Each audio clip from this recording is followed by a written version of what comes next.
Evo ga, došao je. Čujem da neko ima probleme sa bojama.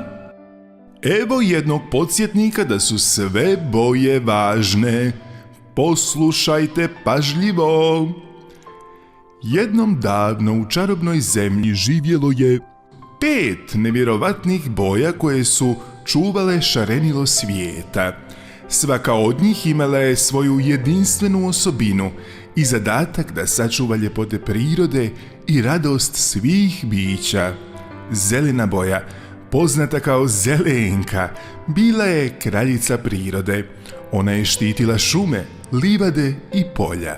Zelenka je imala moć da proljepša svako drvo i svaku travku, dajući im snagu, nadu i život. Kada bi Zelenka šaptala na vjetru, sve biljke bi se zelenile i plesale na suncu.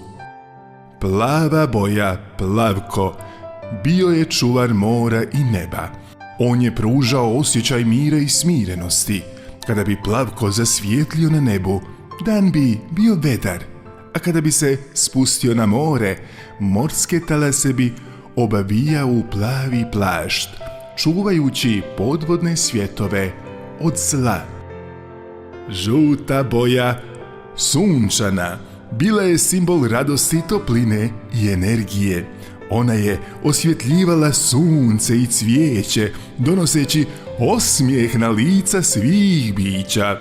Kada bi sunčana zasjala, cijeli svijet bi se okrenuo u veselju i igre bi počinjale. Crvena boja, vatrena, bila je hrabra. Ona je čuvala ljepote cvjetova i plamtećih zraka sunca. Vatrena je imala moć da pokrene najjače želje i hrabrost u srcima djece i životinja. Kada bi vatrena blistala, sve bi se činilo mogućim. Bijela boja, snježina, bila je simbol čistoće i mira.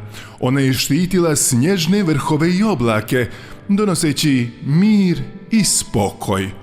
Snježina je imala moć da umiri svađu i donese čistotu na svijet.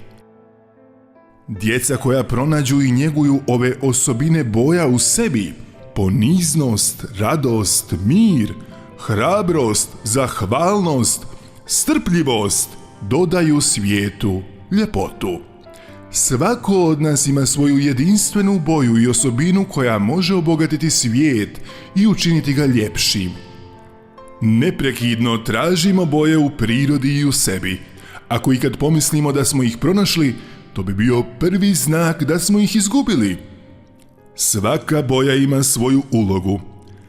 A vi sada pravac i pronađite boje u sebi.